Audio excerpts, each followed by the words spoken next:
Primeiramente, depois de Deus é a Jurema Sagrada Mestre. Ele é meu marido, é meu pai, meu padrinho. É tudo na minha vida que me dá ali, tudo é ele. Passou todas as contrariedades que que abraça força que os inimigos não terão poder fazer mal. A força da bruxaria será quebrada de conta de cachaça. Passada ao poder de atingir a minha e o filho. A vida, senhores mestres, que não souber. A vida, senhores mestres, que não souber.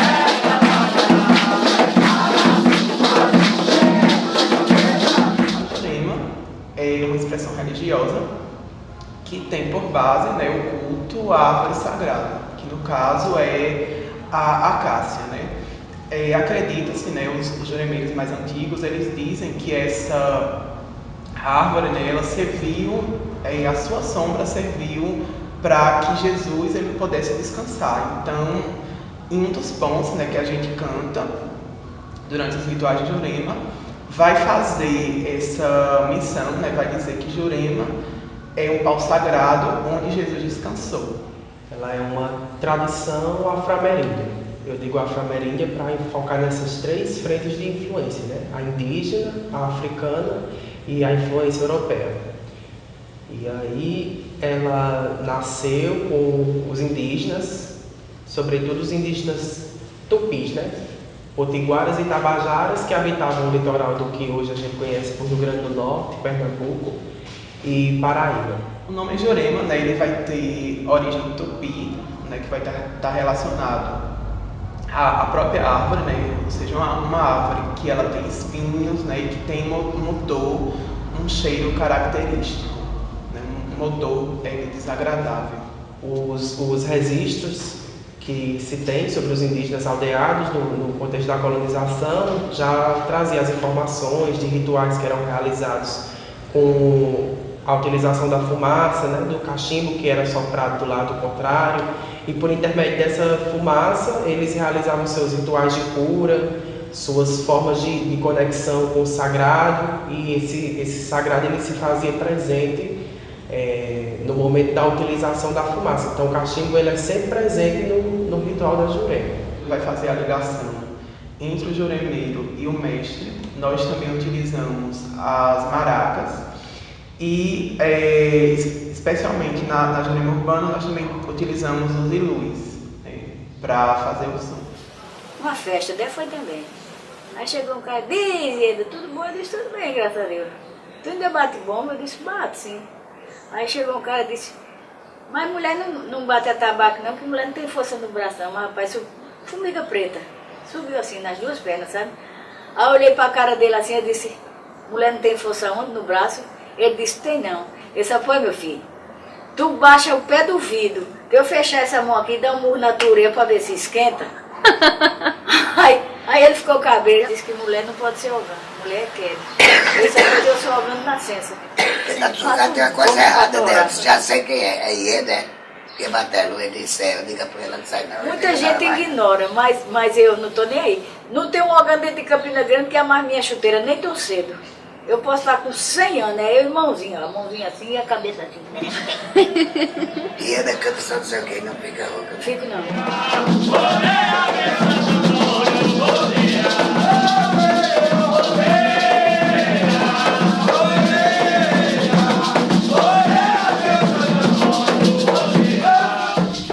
Alguns relatos, né, mostram que a Jurema ela tem origem no pré-colonização, né, já era um culto feito pelos indígenas, né, que vem antes dos portugueses chegarem ao Brasil. Posteriormente, no contexto da colonização, ela começa a ter contato com rituais de origem europeia, como a bruxaria europeia, e ela vai se hibridizando com essas outras religiões, né? Com essas outras práticas religiosas. É comum, né, que se faça os rituais de Jurema no litoral, né, na Baía da Traição. Tem algumas tribos que fazem, né, esses rituais. Em Pernambuco também é muito comum, né, principalmente nas tribos dos Chucurus. Então nós conseguimos encontrar entrar. A Jurema indígena ela vai ter diferenças, né, em relação à Jurema que é cultuada no terreiro, né, a Jurema urbana, né, porque se bem que o próprio culto da Jurema indígena ele também tem sofrido transformações, né, ao longo dos anos, mas não é a mesma Jurema, são Juremas diferentes. Bem depois, já no século XX, né, no começo do século XX, surge a Umbanda. E na metade do século XX, esses movimentos de expansão da Umbanda faz com que ela chegue ao Nordeste brasileiro e trazendo o culto do Preto Velho e a Quimbanda, o culto de Exu e Pombagira. Então, gradativamente, essas entidades elas vão sendo incorporadas aos rituais da Jurema Sagrada. Antigamente era todo mundo de branco, não tinha roupa de cor. Todo mundo de branco, cantava para Preto Velho, cantava para o Orixá, levava fumaça, dava ensumador nos bichos para poder ir Era almoçar. tudo misturado, não tinha Não tinha nada, separação. que tirou isso tudo foi na escala.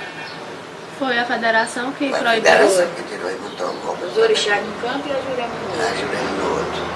Ela tem a influência do candomblé não no sentido ritualístico, né? No sentido de entidades que se cultuam, porque a Jurema ela cultua entidades desencarnadas, são espíritos que vêm em nosso auxílio, trazendo mensagens de paz, de conforto, e esses espíritos, eles foram espíritos encarnados, né? Diferente das deidades do candomblé, que são personificações da natureza, são deuses, digamos assim, tem uma diferença.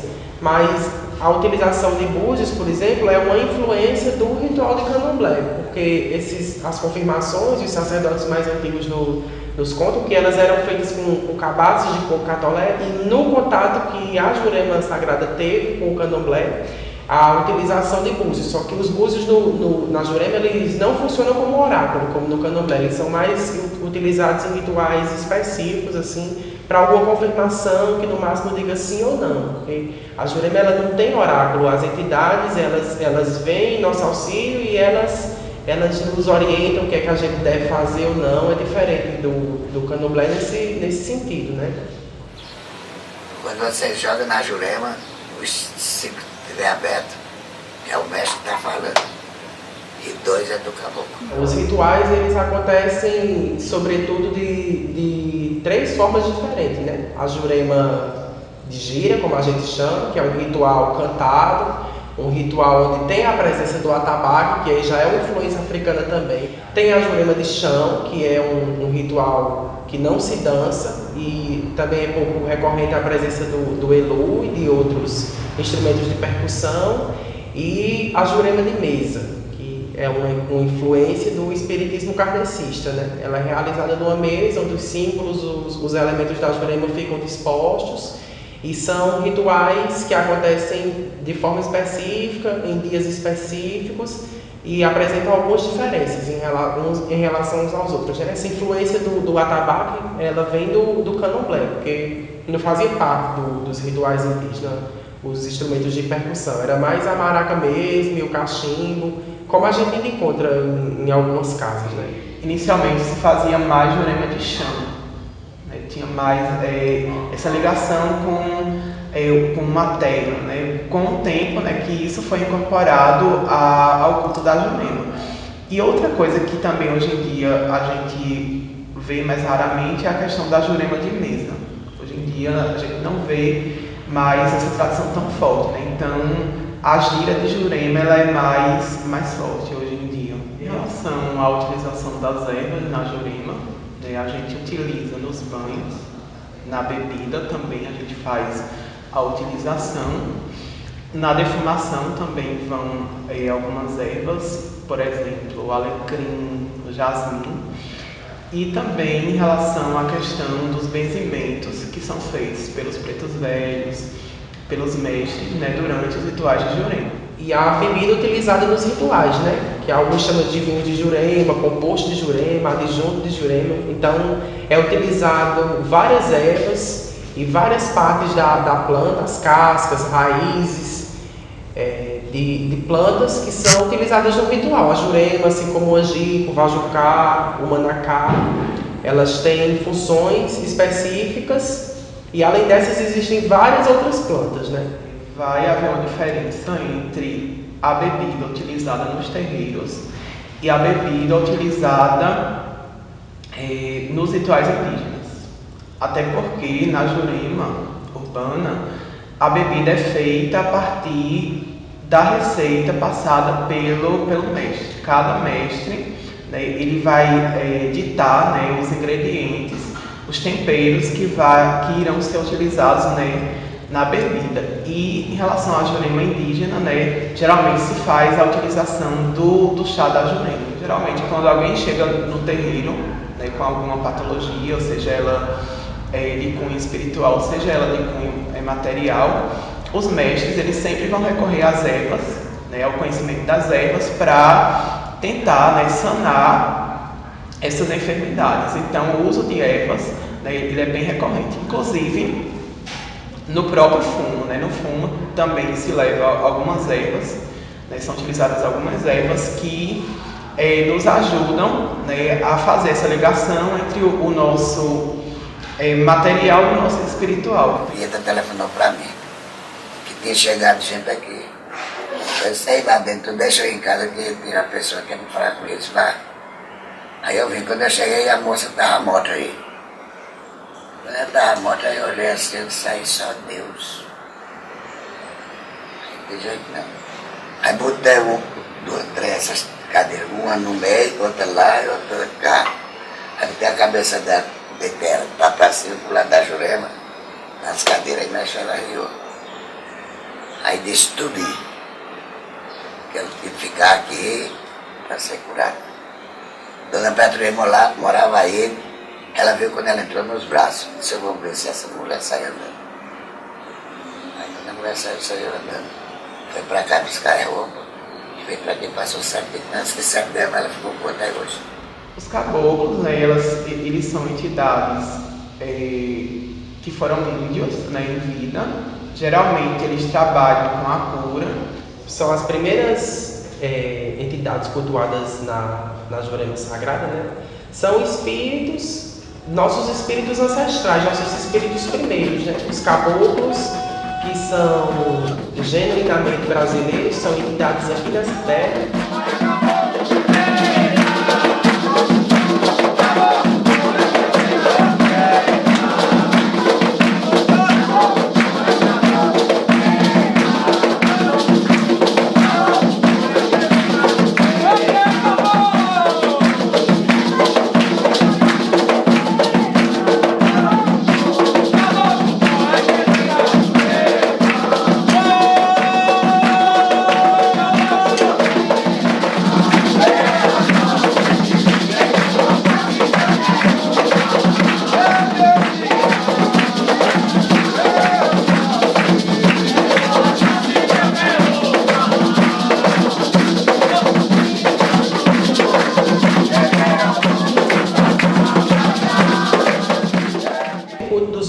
Aparece como o culto de rezadores.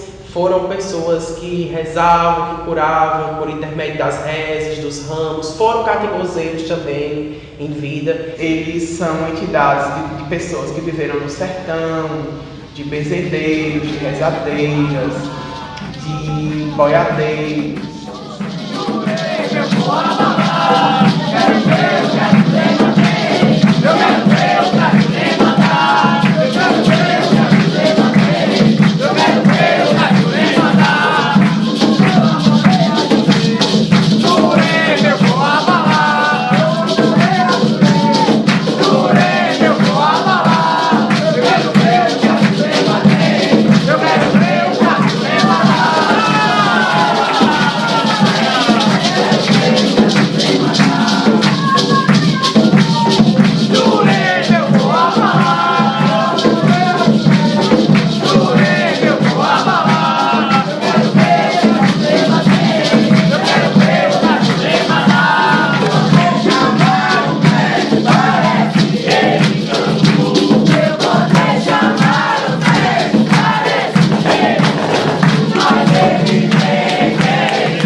Em algumas narrativas a gente encontra o mestre como uma espécie de patente, como uma espécie de estágio que as entidades alcançam.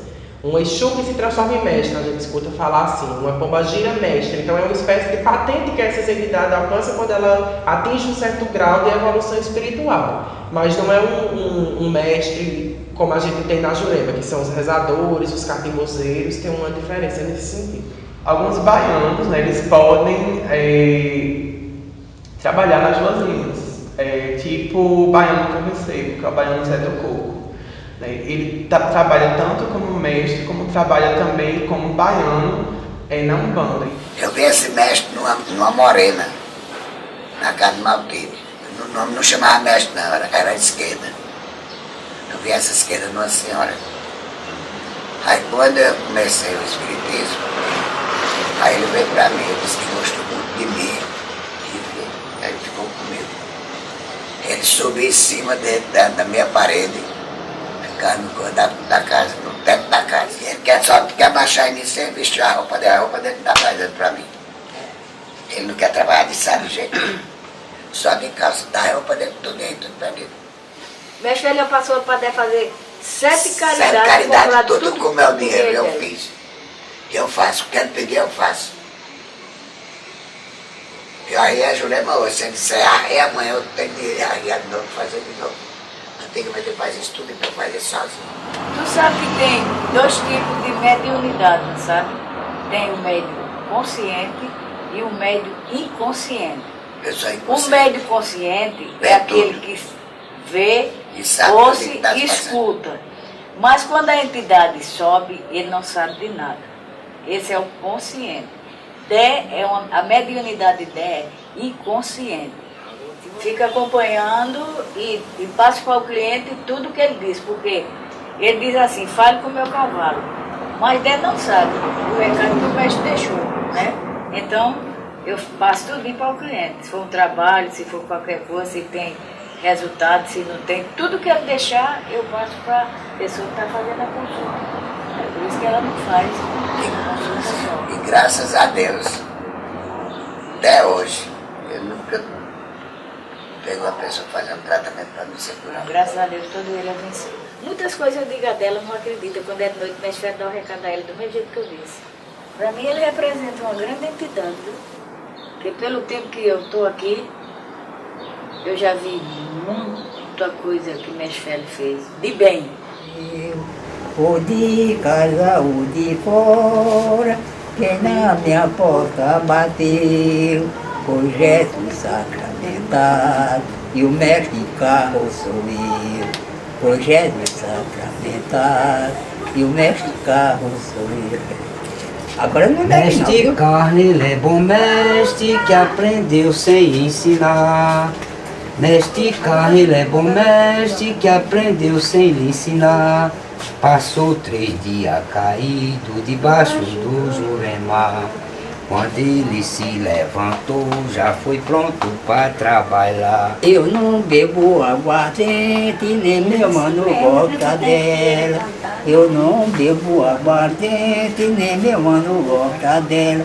Eu tomo 5 garrafas, minha mano e 9 tigelas. Os juremeiros mais antigos, eles contam que para você ser juremeiro, não necessariamente você precisaria passar por um processo de iniciação.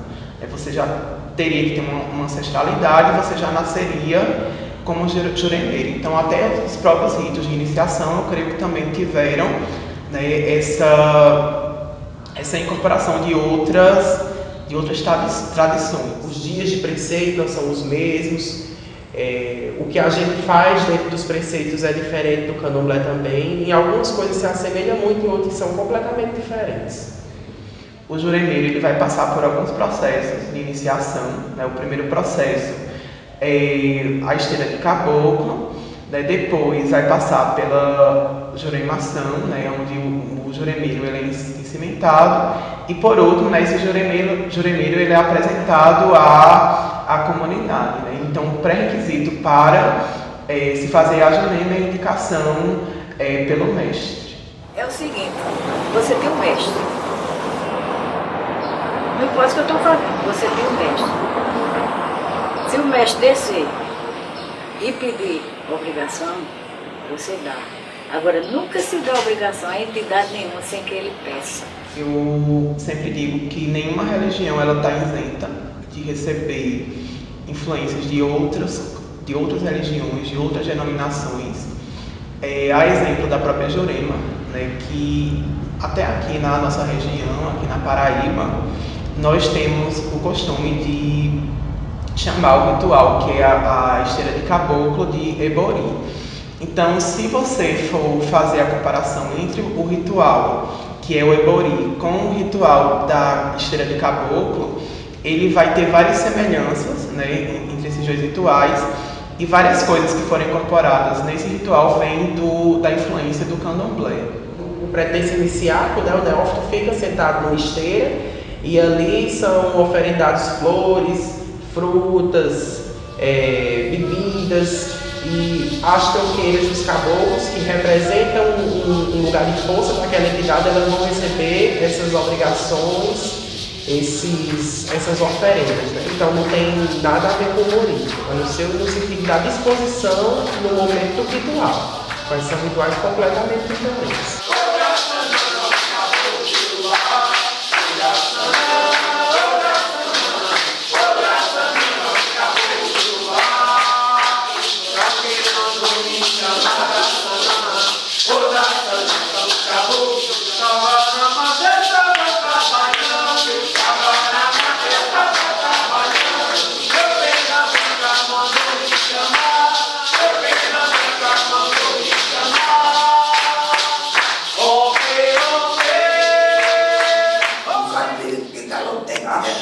A maldade que tiver, e tudo quanto é desejar, ele é a pessoa dela.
De passar, de pagar os oduns, de chegar aos 7 anos para receber os seus direitos. Então, a partir do momento, pelo menos na nossa tradição, que o juremeiro ele é iniciado, né, ele já passa a ter o direito de iniciar também outras pessoas. Então, ele já se torna um sacerdote de Jurema, né? E isso não vai tirar dele a questão do aprendizado. Ele vai aprendendo, né, mas ele já pode iniciar outras pessoas. Antigamente, na Jurema de Alhandra, a gente escuta, né, por intermédio dos sacerdotes mais antigos, que você plantava uma semente de Jurema, quando essa semente germinasse, se tornasse uma planta, e aí você iniciava outra pessoa. Só que com esse processo da formação das primeiras cidades, né, as Juremas, o ritual começou a ir para as cidades, então começou a tirar os troncos das plantas, e nesses troncos eram feitas as oferendas para os senhores médicos, para as senhoras médicas, para os caboclos.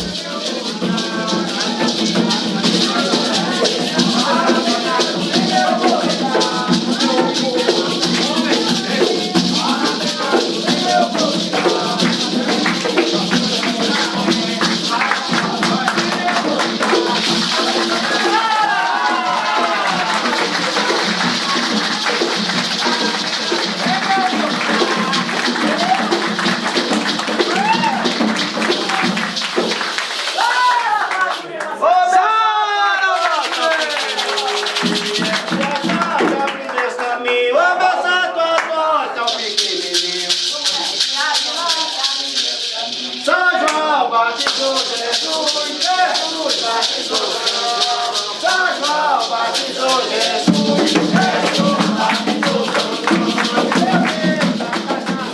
Esse terreiro foi um sonho que eu tive. Eu morava na casa da minha sogra, no Beco da Pavor. Aí Maria Cabral foi fazer uma consulta com o seu Zé Pelita. Aí Zé Pelita passou umas coisas. Aí eu vim mais, era pra casa da mãe. Quando eu cheguei aí, eu dormi aqui. Aí ela me convidou para eu vir para dentro de casa para tratar de Maria. Ela me deu um quartinho, aí eu fiz Jurema arriada lá dentro. Jurema numa mesinha, tudinho. As estátuas em cima de uma mesinha de caixão, de sabão. Também dava ali. Aí depois ela me deu uma casa para eu botar o terreno. Aí eu botei o terreno. De 65 metros. Aí Maria disse, vou para um terreno para fazer esse terreno. Porque toda vida mãe não é viva, né? E quando ela morreu vai haver problema. É herdeiro. Aí eu comprei esse terreno por R$600. Eu dia de domingo pegava uma lata de maçã, botava na cabeça, subia, entregava para ele lá em cima. Aí disseram que ia mostrar que eu não terminava esse terreno aqui para 75. Aí eu desci da escada e bati no chão com a mão. Vou mostrar que eu terminei antes de 75. E terminei. Foi um sonho que eu tive. Eu trabalho na casa de uma senhora, chamada de uma velhinha. Aí ela me deu uma oração de Nossa Senhora Aparecida. Aí eu li. Foi de noite eu li ela. Lá perto do circo, lá do Centenário. Ela dizendo que eu saísse da casa da minha sogra se eu quisesse ir para frente. Enquanto eu estivesse lá, não ia para frente, aí eu abri os olhos. Foi o Orixá lá e ela que me deu isso aqui. A gente começa a me maridar com 30 mil reais. Mas trabalhei, terminei. Eu não queria conseguir o espiritismo. Eu não dava valor. Eu sei que não existia, não. Só na Jurema, o mestre tem 50 anos, vai fazer 51 agora, dia 11 de agosto. Eu já tinha o sangue preparado. Meu nome é Antônio Caú Filho, juremeiro. O João Agripino liberou, foi a época que ele se desenvolveu, sabe? Já tinha licença. Já tinha, né? Porque essa licença veio pela Umbanda. Júlio Casca Grossa foi quem trouxe minha licença de João Pessoa. É É porque ele era doente, sabe? Aí ele se desenvolveu em Campina Grande, foi, pai? Então, desenvolveu lá.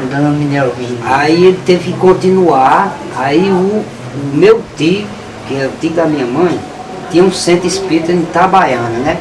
Aí trouxe essa licença para ele. Aí ele iniciou. Em relação a Malunguinho, né, ele é o patrono da Jurema. A gente costuma dizer que a gente não pode adentrar o reino da Jurema sem antes passar por Malunguinho, né? Então, no culto da Jurema, nós primeiro recorremos a Malunguinho. É uma entidade que particularmente eu tenho um amor muito grande, né? Eu sou apaixonado por Malunguinho. Eu também trabalho com Malunguinho e aqui na nossa casa, sempre que alguém vai se iniciar na Jurema, a gente também repassa, né, ao juremeiro essa tradição do culto a Malunguinho.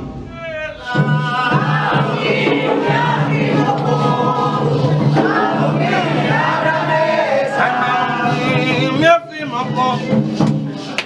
Malunguinho, me abre a mesa.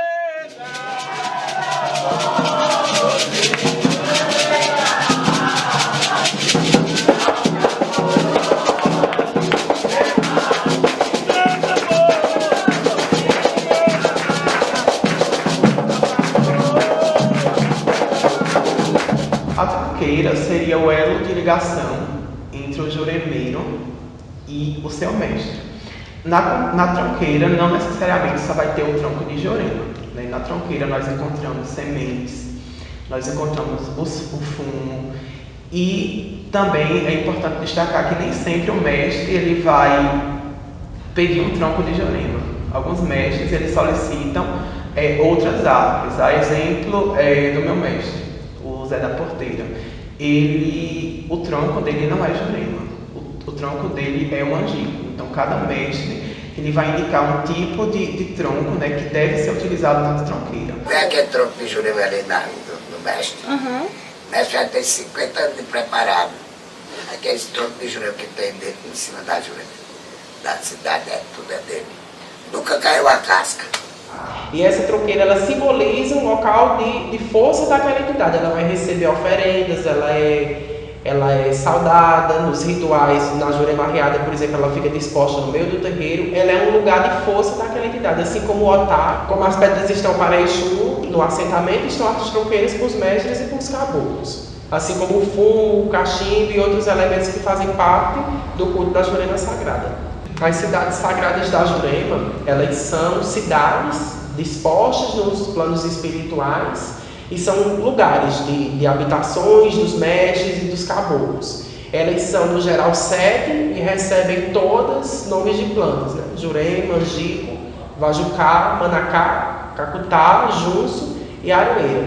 Então, as cidades, como no Espiritismo aparece, né? As cidades sagradas, na Jurema tem as cidades espirituais, né?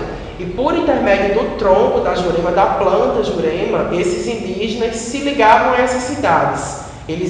As entidades vinham das cidades sagradas da Jurema por intermédio da planta, que hoje é por intermédio da tronqueira, né? Nesse processo que eu falei de se tornar citadino no ritual.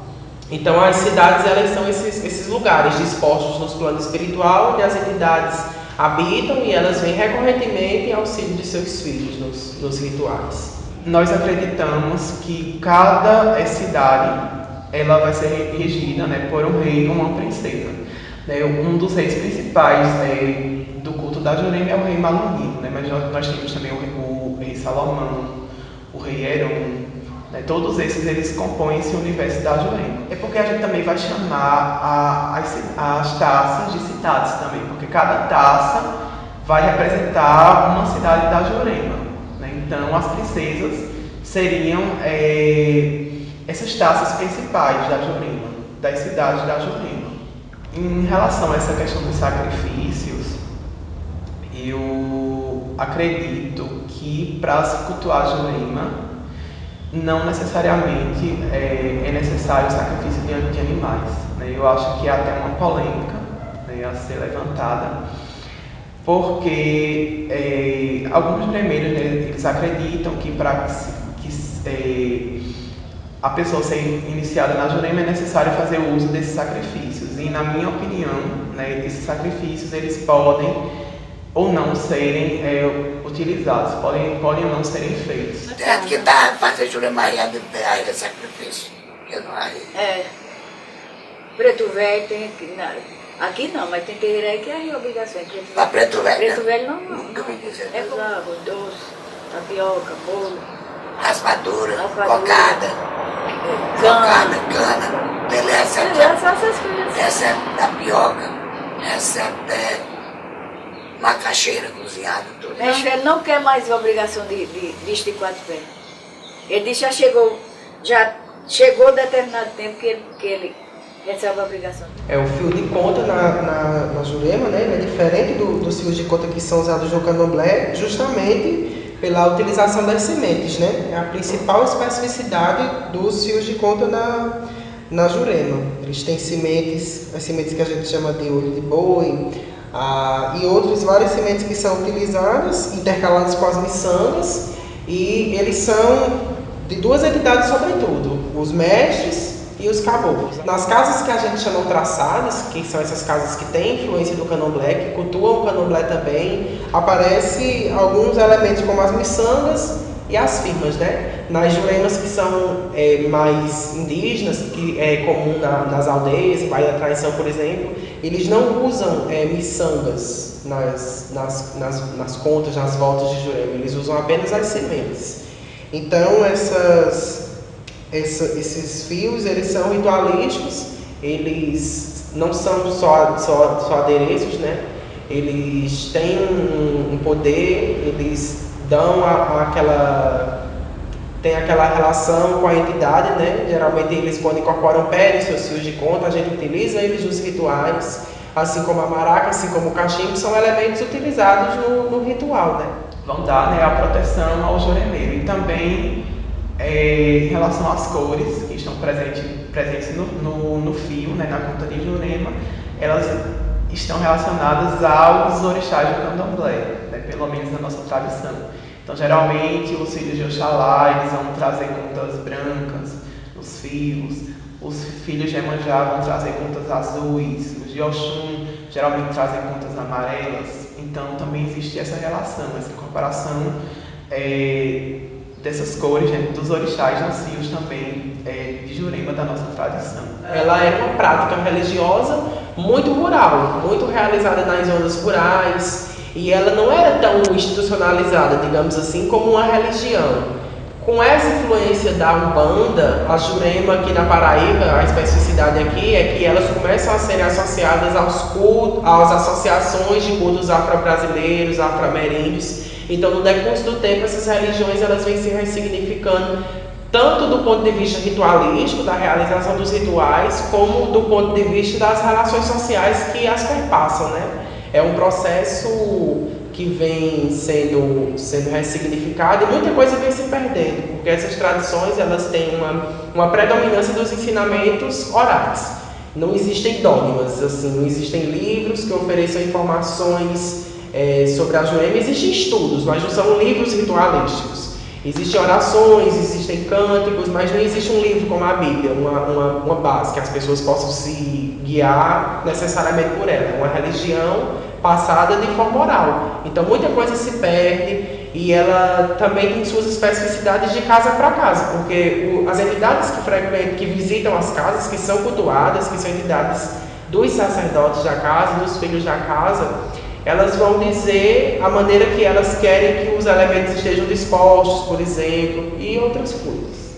Dentro desse universo, né, do candomblé, da Umbanda, do kardecismo, do espiritismo, há que tipo uma hierarquização, né, como se a Jurema, ela, dentro dessa escala, ela estivesse num patamar mais baixo. Então, há sim preconceito das outras denominações religiosas em relação à Jurema. A gente percebe nos discursos uma sobreposição muito grande assim, do culto do candomblé ao culto da Jurema aqui no Nordeste. Justamente porque a Jurema ela cultua certas entidades e ela é muito perseguida, muito marginalizada por algumas casas de candomblé que não cultuam a Jurema Sagrada, diferente de outras que cultuam as duas tradições e se flexibiliza mais. As pessoas elas meio que desconhecem o culto da Jurema. Se você for falar em Jurema, muita gente não sabe nem o que é. E até houve uma campanha também no Facebook, né, para mostrar, né, que a Jurema existe, que ela merece respeito, porque há um desconhecimento da população em relação a esse culto. É muito perseguida também, apesar de ser pouco conhecida, mas há os fios de conta, né, os adereços que se usam nos rituais, as pessoas fazem uma associação, independente delas conseguirem fazer essa diferenciação de candomblé, de Jurema, de Umbanda, nesse contexto vai tudo na mesma leva, né? Mãe disse que quando eu era pequena, eu me subi em cima do lote de milho. No certo, eu fazia aqueles paios de milho dentro de casa, né? Disse que eu ia fazer o sermão, conversando. Aí uma mulher disse que ela desce na minha boca 3 vezes com a chinela, que eu deixava de falar de noite. Falava muito, e via as coisas todas. E para melhor dizer, eu tenho bexiga, eu vi Jesus Cristo, o povo não quer acreditar. Eu vi Jesus Cristo, quando eu estava fechando os olhos, aí estava a palha de banana no chão, no brejo. Aí baixou aquele caixão.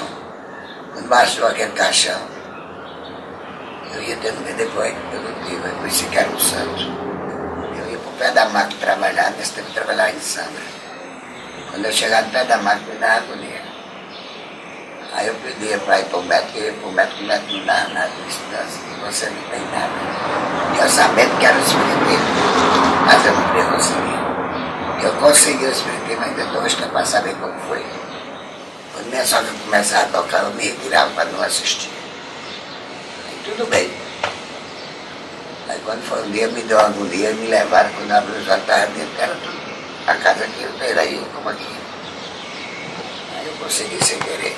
Ainda hoje eu posso saber como foi isso. Aí Deus me deu essa missão, aí eu tenho que cumprir até eu morrer. Graças a Deus, até hoje, nunca teve aborrecimento. Eu nunca tive aborrecimento por ninguém. Meu pai disse, Maria, tu tá escutando uma criança chorar? Aí a mãe disse, tô, mas cala a boca, Severino, que era meu pai. Era eu. Aí quando eu disse, disseram, minha filha, diga as coisas com uma certeza. Também você chorou na minha barriga. E toda criança que chora na barriga tem um dom, viu? Tu sabe disso? Eu morei 5 anos no Recife, na casa da filha da sogra dela. Tá? Mas não tive envolvimento com o terreno, não. Aí depois a gente veio embora aqui para Campinas, eu fiquei na casa da sogra dela.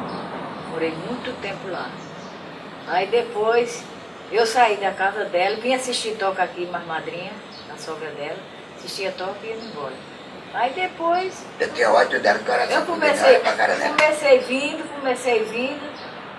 Aí não sei por que nem por que não, eu vim morar aqui, aí pronto, agora Bota pra fora, não sai não. vivo dentro do terreno definitivamente. E tudo nessa casa e nesse terreno depende de mim, porque se não fosse eu levar o toque, Deus não leva mais toque não. Não, que eu não tenho mais voz pra cantar. Entendeu? Que eu levava o toque, eu ia corar Zé Lula, gritava Zé Lula. E agora que Eu sozinho tomava conta desse terreiro, lavava a Jurema, lavava o terreno de 7 setembro para lavar a Jurema. Não dá essa Jurema, mas ninguém vai fazer nada, quem faz tudo isso aí. E ainda lava e eu faço afirmação. Ela faz tudo concentrada. Se você chegar aqui sem conversar, ou falta, ou sobra, aí eu não sei fazer nada. E só sai do espiritismo agora quando eu me levar. Enquanto eu existir, eu estou dentro. Eu cresci dentro de uma casa de Jurema, né? E eu tive contato desde cedo com os mestres, com os caboclos, com todas as entidades, né, que fazem parte do universo da Jurema. Mas a minha relação com a Jurema no começo ela foi bem complicada, até porque da minha parte não havia uma aceitação, né? Então, a partir do momento que eu comecei a me aproximar mais da Jurema, a desenvolver minha mediunidade, a ter um contato maior com o meu mestre, é que esse amor pela Jurema ele foi aflorando, que até então, apesar de eu ter esse contato desde criança, com essa tradição, eu não tinha tanta afinidade. Mas eu lembro que desde criança eu também já tinha contato com algumas entidades da Jurema, né, a exemplo do meu mestre, né, eu via ele, né, através da visão, eu ouvia, né, e mais tarde, eu acho que até um pouco tarde, né, mas a Jurema sabe o que faz, que eu vim a me iniciar. Então esse ano vai fazer 3 anos que eu sou iniciado no culto da Jurema. E assim, eu tenho uma paixão enorme. Todo mundo que me conhece sabe o quanto eu amo a Jurema. E o quanto eu dou a minha vida para preservar essa tradição. Assim, quando eu era criança, eu tinha um medo normal de criança. Mas eu não tinha medo do culto da Jurema.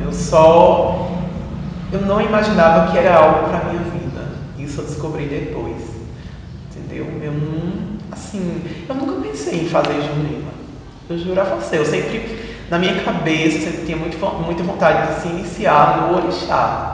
Se eu me iniciar no Orixá, eu vou ter o meu sonho realizado, mas a nossa vontade não é a vontade deles, né? Eu não escolhi a Jurema, eu acho que a Jurema me escolheu. Então, eu conheci esse panteão das tradições afro-ameríndias por intermédio do candomblé. Comecei frequentando uma casa de candomblé na São Queto e por intermédio do candomblé eu conheci a Jurema Sagrada. Conheci os terreiros em João Pessoa, depois que me mudei para Campina Grande, comecei a frequentar aqui a casa de Mandé, o templo de Umbanda Rainha das Matas. E nessa trajetória eu conheci a minha sacerdotisa, Mãe Gorete de Oxum Pará, e na casa dela eu fui tombado na Jurema há 2 anos e 6 meses. Ano que vem eu completo 3 anos de Jurema. E a minha experiência é muito linda. A experiência da Jurema ela é muito gratificante, assim, você se sentir parte de uma tradição, que fala tanto sobre nós, enquanto povo, enquanto Brasil, eu acho isso, enquanto Nordeste, porque ela é uma tradição muito localizada aqui. E a minha casa também, ela cultua os orixás da tradição Nagoebá, é uma especificidade muito grande aqui da Paraíba, casas que a gente chama de traçadas. Elas são casas de Jurema e casas de Candomblé ao mesmo tempo, mesmo que os rituais aconteçam em dias, em locais diferentes, elas têm essa especificidade. E de lá para cá, a caminhada tem sido essa, uma caminhada muito gratificante, muito árdua também, porque a Jurema é um ritual muito complexo, assim como o Candomblé, eles exigem muito de nós, mas é uma experiência linda. E a aldeia balanceou, Cupira-se é o rei dos índios, meus irmãos. Ainda vezinho dos guerreiros que vem trabalhar, vezinho dos guerreiros que vem trabalhar. Bota o dedo no chão para ver o que há. Quem deu este nó não sabia dar, esse nó tá dado, eu desato já. Ai, quem deu esse nó não sabia dar, esse nó tá dado, eu desato já. Belele, belele.